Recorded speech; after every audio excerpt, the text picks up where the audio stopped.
నిన్న హరారే వేదికగా జరిగిన India versus Zimbabwe second T20 మ్యాచ్లో ఇండియా జింబాబ్వేని చిత్తుగా ఓడించి పడేసింది. ఫస్ట్ మ్యాచ్లో వాళ్ళు ఎలాగైతే మనల్ని ఓడించారో దానికి డబల్ రివెంజ్గా తీర్చుకొని మామూలుగా ఓడించలేదు జింబాబ్వే. అయితే ఒక రివెంజ్ మ్యాచ్ అని చెప్పలేము, కానీ జింబాబ్వే లాంటి చిన్న టీంని రివెంజ్ అని తీసుకోలేము. కానీ మన వాళ్ళు కూడా ప్యూర్ యంగ్స్టర్స్ కాబట్టి వీళ్ళు రివెంజ్గా భావించవచ్చు.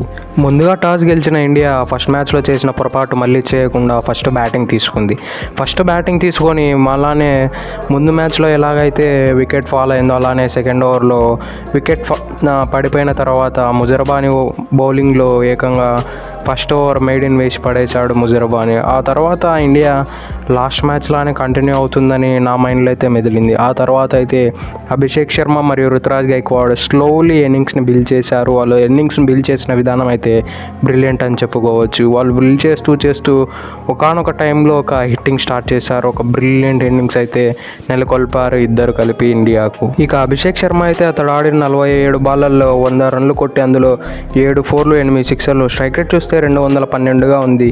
ఇంత స్ట్రైక్ రేట్తో అంత బ్రిలియంట్ బ్యాటింగ్ అయితే ఇతనిలో అయితే లెఫ్ట్ హ్యాండ్ రోహిత్ శర్మ అయితే నాకు కనపడ్డాడు. అలానే యువరాజ్ సింగ్లోని లేజీ ఎలిగెన్స్ కూడా ఇతనిలో చాలా బాగా కనపడింది. ఇతడైతే ఒక బ్రిలియంట్ హిట్టింగ్ అయితే చేశాడు. ఏకంగా ఇతడు మ్యాచ్ని సెంచరీ కొట్టేటప్పుడు అయితే ఏకంగా వరుసగా 3 సిక్సర్లు కొట్టి ఆ స్పిన్నర్కి అయితే చుక్కలు చూపించి పడేశాడు. ఇతడు మరియు రుతురాజ్ గైక్వాడ్ అయితే ఒక బ్రిలియంట్ బ్యాటింగ్ చేశారు. ఇనిషియల్లీ వీళ్ళిద్దరూ 20 బాల్స్లో 27 రుతురాజ్ గైక్వాడ్ మరియు 23 బాల్స్లో 27 రన్స్ అభిషేక్ శర్మ అంత స్లోగా స్టార్ట్ చేశారు. కానీ ఎండ్ ఆఫ్ ద మ్యాచ్ చూసుకుంటే అభిషేక్ శర్మ ఏకంగా 47 బాలల్లో 100 రన్లు కొట్టి పడేశాడు. అలానే రుతురాజ్ గైక్వాడ్ కూడా అతడు ఆడినట్లే ఎక్కడ కానీ కనిపించలేదు, కానీ 47 బాలల్లో 77 రన్లు చేసి పడేశాడు. అందులో ఇతడు బ్యాటింగ్లో ముఖ్యంగా ఏంటంటే మనం గమనించాల్సింది అతని క్లాసీ షాట్స్. అతడు ఎక్కువ అందరిలాగా 6లకు వెళ్ళడం లేదు. T20 క్రికెట్లో కూడా అతడు 4లను ఫైండ్ చేస్తున్నాడంటే ఇతనిలో అయితే సంథింగ్ స్పెషల్ ఏదో ఉంది. T20 క్రికెట్లో 4లు కొట్టాలంటే అది మామూలు విషయం కాదు. ఇప్పటి ముందు వరకు మనము విరాట్ కోహ్లీ బ్యాటింగ్లో చూసేవాళ్ళం. T20 క్రికెట్లో విరాట్ కోహ్లీ కూడా ఎక్కువ 6లు కొట్టుకోకుండా గ్యాప్స్ని ఫైండ్ అవుట్ చేసి బ్రిలియంట్ షాట్స్ కొడుతున్నాడు. అలానే రుతురాజ్ గైక్వాడ్ కూడా ఇప్పుడు చాలా బాగా ఆడుతున్నారు. విరాట్ కోహ్లీ అవుట్ అయిన తర్వాత, విరాట్ కోహ్లీ రిటైర్డ్ అయిన తర్వాత రుతురాజ్ గైక్వాడ్ కూడా అతడు ప్యూర్ ఇన్నింగ్స్ చూసినట్లయితే 47 బాలల్లో 77 రన్లు కొట్టి 11 4లు ఒక సిక్సర్తో 163 స్ట్రైక్ రేట్ని మెయింటైన్ చేశాడు. ఆ తర్వాత అభిషేక్ శర్మ అవుట్ అయిన తర్వాత రింకు సింగ్తో కూడా బ్రిలియంట్ పార్ట్నర్షిప్ని నెలకొల్పాడు. ఏకంగా రింకు సింగ్తో అయితే 36 బాళ్ళల్లో 87 రన్లు నెలకొల్పాడు. అందులో రింకు సింగ్ అయితే పూర్తి డామినేషన్ ఉంది. అతడు ఏకంగా 48 రన్లు కొట్టారు. రుతురాజ్ గైక్వాడ్ పార్ట్నర్షిప్లో కేవలం 36 రన్లు కొట్టిన తర్వాత రింకు సింగ్ అయితే విరుచుకుపడి బ్యాటింగ్ చేశాడు. ఫస్ట్ మ్యాచ్లో అంత ఎర్లీగా అవుట్ అయిన తర్వాత సెకండ్ మ్యాచ్లో అయితే అతని విశ్వరూపం ఏంటో చూపించాడు. అఫ్కోర్స్ ఇనిషియల్లీ రింకు సింగ్ కూడా చాలా తడబడ్డాడు బాల్ని మిడిల్ చేయడానికి మరియు బాల్ని పిక్ చేయడానికి. ఆ తర్వాత ఒక బ్రిలియంట్ ఎగ్జిక్యూషన్ చేసి 22 బాళ్ళల్లో 48 రన్లు కొట్టి 2 4లు 5 సిక్సర్లతో మామూలు బ్యాటింగ్ చేయలేదు.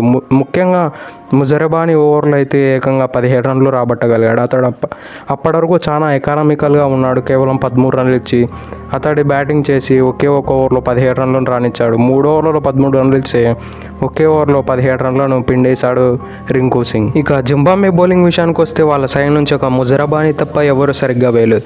ఇతడైతే ఒక మెయిడిన్ ఓవర్తో పాటు 4 ఓవర్లలో 30 రన్లు ఇచ్చి ఒక వికెట్ కూడా అందించాడు. ఇక సికందర్ రాజా అయితే ఇతడు కూడా ఎకనామికల్లీ చాలా హై మెయింటైన్ చేశాడు. 3 ఓవర్లలో 34 రన్లు ఇచ్చేశాడు.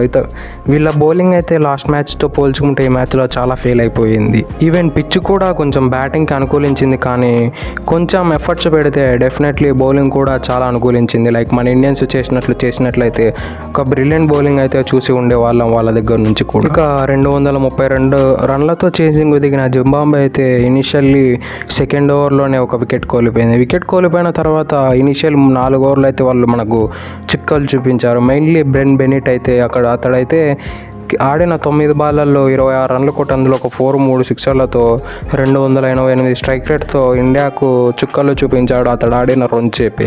ఒకవేళ అతడు కూడా క్యారీ ఓవర్ చేసి ఉంటే మన ఇండియన్స్కి అయితే చుక్కలు కడపడి ఉండేవి. అతడు అలా ఆడిన నాకైతే అది బ్రిలియంట్ అని చెప్పుకోవచ్చు జింబాబ్వే బ్యాటింగ్ స్టాండర్డ్స్ నుంచి. ఆ తర్వాత ఓపెనింగ్ వచ్చిన మధురవేర అయితే లాస్ట్ వరకు ఉండి 39 బాళ్ళల్లో 43 రన్లు కొట్టాడు. అందులో 3 4లు ఒక సిక్సర్తో స్ట్రైక్ రేట్ అయితే ఇంత పెద్ద టార్గెట్ని చేసేటప్పుడు చూసుకున్నట్లయితే చాలా తక్కువ స్ట్రైక్ రేట్ మెయింటైన్ చేశాడు అతడు. కేవలం 110 మాత్రమే మెయింటైన్ చేశాడు. వీళ్ళిద్దరు తప్ప జింబాబ్వే తరపు నుంచి ఎవరు పెద్దగా పర్ఫామ్ చేయలేదు. ఇంకోరైతే జాంగ్ అని అతడు కూడా 26 బాళ్ళల్లో 33 రన్లు కొట్టి 4 ఫోర్లు కొట్టి 126 స్ట్రైక్ రేట్ మెయింటైన్ చేశాడు. ఇంకా ముఖ్యంగా మన బౌలింగ్ విషయానికి వస్తే ఎక్సలెంట్ అని చెప్పుకోవచ్చు. వీళ్ళు వేసిన లైనర్ లెన్స్లు అయితే అద్భుతం అని చెప్పుకోవచ్చు. ముఖ్యంగా ముఖేష్ కుమార్ అయితే ఇనీషియల్లీ వికెట్లు అందిస్తూ ఇండియాకు ఒక బ్రిలియంట్ స్టార్ట్ అయితే అందించాడు. ఇతడు వేసిన 3.4 ఓవర్స్లో 37 రన్స్ ఇచ్చి ఏకంగా 3 వికెట్లు పడగొట్టేశాడు. ఆవేష్ ఖాన్ అయితే వేసిన 3 ఓవర్లలో 15 రన్లు ఇచ్చి 3 వికెట్లు తీశాడు. ఇంత ఎకనామికల్గా ఉండాలంటే చాలా కష్టం T20 లాంటి ఫార్మాట్లో, కానీ ఆవేష్ ఖాన్ విత్ ఈజీగా చేసి చూపించాడు. మరియు రవి బిష్ణోయ్ అయితే ఒక బ్రిలియంట్ బౌలింగ్తో కేవలం వేసిన 4 ఓవర్లలో 11 రన్లు ఇచ్చి 2 వికెట్లు తీసి ఎకానమీ అయితే కేవలం 2.8 మెయింటైన్ చేశాడు.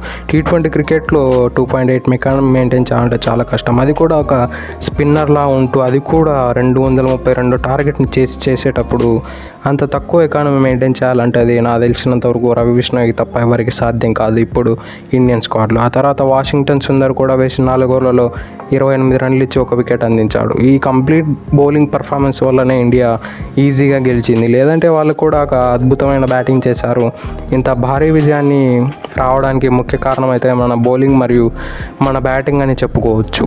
That's it for today. ఇలాంటి మరెన్నో వీడియోల కోసం మన ఛానల్ని సబ్స్క్రైబ్ చేసి డైలీ ఫాలో కండి. వీలైనంత వరకు మన ఛానల్ని షేర్ చేయండి, బికాస్ వాళ్ళు కూడా చూస్తారు ఇలాంటి మంచి వీడియోలు.